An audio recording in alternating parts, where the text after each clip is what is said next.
ಅದು ಹೆಸರಿಗಷ್ಟೇ ಸರ್ಕಾರಿ ಆಸ್ಪತ್ರೆ. ಆದ್ರೆ ಒಂದೇ ಒಂದು ಮೆಡಿಸಿನ್ ಸಿಗ್ತಾ ಇಲ್ಲ. ವೈದ್ಯರು ಬರೆದುಕೊಡುವಂತ ಔಷಧಿಯನ್ನ ಖಾಸಗಿ ಮೆಡಿಕಲ್ಗೆ ರೆಫರ್ ಮಾಡ್ತಿದ್ದಾರೆ. ಈ ಬಗ್ಗೆ ನ್ಯೂಸ್ 18 ವರದಿ ಮಾಡ್ತಾ ಇದ್ದಂತೆ ಆರೋಗ್ಯ ಸಚಿವರು ಕಟ್ಟುನಿಟ್ಟಿನ ಕ್ರಮಕ್ಕೆ ಸೂಚಿಸಿದ್ದಾರೆ.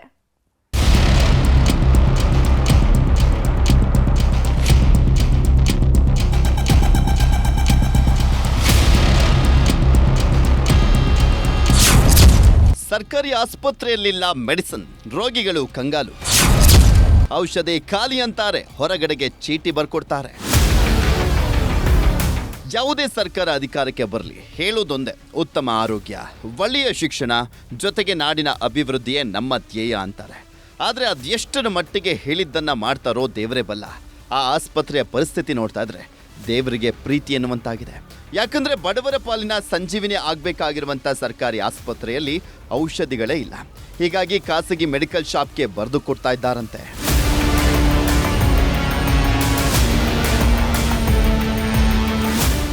ಇದು ವಿಜಯನಗರ ಜಿಲ್ಲೆಯ ಹೊಸಪೇಟೆ ತಾಲೂಕಿನಲ್ಲಿರುವಂಥ MCH ಆಸ್ಪತ್ರೆ.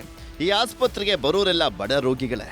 ಖಾಸಗಿ ಆಸ್ಪತ್ರೆಯವರು ಹೇಳುವಷ್ಟು ಫೀಸ್ ಕಟ್ಟೋದಕ್ಕೆ ಆಗಲ್ಲ ಅಂತ ಇಲ್ಲಿಗೆ ಬರ್ತಾರೆ. ಆದರೆ ಇಲ್ಲಿಗೆ ಬಂದರೆ ಸರಿಯಾದ ಟ್ರೀಟ್ಮೆಂಟೇ ಸಿಗ್ತಾ ಇಲ್ಲ. ವೈದ್ಯರೇನೋ ಇದ್ದಾರೆ, ಆದರೆ ವೈದ್ಯರು ಬರೆದು ಕೊಡುವಂಥ ಮೆಡಿಸಿನ್ಗಳೇ ಸಿಗ್ತಾ ಇಲ್ಲ. ಔಷಧಿ ಚೀಟಿ ಹಿಡ್ಕೊಂಡು ಹೋದರೆ ಮೆಡಿಸಿನ್ ಖಾಲಿ ಆಗಿದೆ ಅಂತ ಕಳಿಸ್ತಾ ಇದ್ದಾರಂತೆ. ಅಷ್ಟೇ ಅಲ್ಲ, ಖಾಸಗಿ ಮೆಡಿಕಲ್ ಶಾಪ್ಗೆ ಬರೆದು ಕೊಡ್ತಿದ್ದಾರೆ ಅನ್ನುವಂಥ ಆರೋಪ ಕೇಳಿ ಬರ್ತಾ ಇದೆ. ಈ ಬಗ್ಗೆ DHO ಲಿಂಗರಾಜು ಪ್ರತಿಕ್ರಿಯೆ ಕೊಟ್ಟಿದ್ದು, ಆದಷ್ಟು ಬೇಗ ಸಮಸ್ಯೆಗೆ ಪರಿಹಾರ ಕಲ್ಪಿಸ್ತೀವಿ ಎಂದಿದ್ದಾರೆ. ಈಗೇನಾಗಿದೆ, ಲಭ್ಯವಿರುವ ಅನುದಾನದಲ್ಲಿ ಖಾಲಿ ಆದಂಗೆಲ್ಲ ಔಷಧಿಗಳನ್ನ ಪ್ರೊಕ್ಯೂರ್ ಮಾಡ್ಕೊಂತ ಹೋಗ್ತಾ ಇರ್ತಾರೆ. ಸೊ ನಿನ್ನೆ ಏನು ಖರೀದಿ ಮಾಡಿದಂತ ಔಷಧಿಯನ್ನ ಏನಾಗುತ್ತೆ, ಅವ್ನು ಸ್ಟಾಕಿಗೆ ತಗೊಂಡಿರ್ತಾನೆ, ಸ್ಟಾಕಿಗೆ ತಗೊಂಡಿದ್ದ ಲಿಸ್ಟ್ ಅನ್ನ ಮೆಡಿಕಲ್ ಆಫೀಸರ್ಸ್ಗೆ ಲಿಸ್ಟ್ ಕೊಡಬೇಕಾಗುತ್ತೆ. ಅವಾಗ ಏನಾದ್ರೂ ವಿಳಂಬ ಆಗಿತ್ತಂದ್ರೆ ಔಷಧಿ ಬರ್ಕೊಡಿರೋಂಥ ಸಾಧ್ಯತೆ ಇದೆ. ಸೊ ಹಾಗಾಗದಂಗೆ ನೋಡ್ಕೊಳ್ತೀವಿ.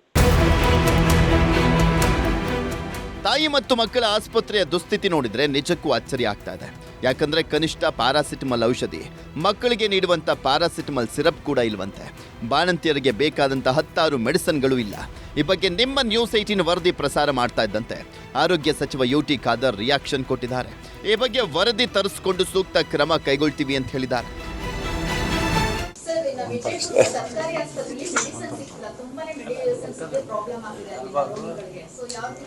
ವಿಜಯಪುರ ಮಾಹಿತಿ ತಗೊಳ್ತೇವೆ. ಆಸ್ಪತ್ರೆ ಸಿಬ್ಬಂದಿಯ ದಿವ್ಯ ನಿರ್ಲಕ್ಷ್ಯಕ್ಕೆ ಬಡ ರೋಗಿಗಳು ಪರದಾಟವನ್ನು ಮಾಡ್ತಿದ್ದಾರೆ. ಹೀಗಾಗಿ ಆದಷ್ಟು ಬೇಗ ಈ ಕಡೆ ಗಮನ ಹರಿಸುವಂತ ಕೆಲಸ ಮಾಡಬೇಕಾಗಿದೆ. ಬಸವರಾಜ್ ಹರನಹಳ್ಳಿ, ನ್ಯೂಸ್ 18 ಬಳ್ಳಾರಿ. ವಿಶ್ವವಿಖ್ಯಾತ ಮೈಸೂರು ದಸರಾ ಮಹೋತ್ಸವಕ್ಕೆ ವಿದ್ಯುಕ್ತ ಚಾಲನೆ ದೊರಕಿದೆ. ನಾಗರಹೊಳೆ ಅಭಯಾರಣ್ಯದ ಅಂಚಿನಲ್ಲಿರುವ ವೀರನಹೊಸಹಳ್ಳಿಯ ಹೆಬ್ಬಾಗಿಲಿನಲ್ಲಿ ಗಜಪಯಣ ಕಾರ್ಯಕ್ರಮಕ್ಕೆ ಅದ್ಧೂರಿ ಚಾಲನೆ ನೀಡಿದ್ದಾರೆ.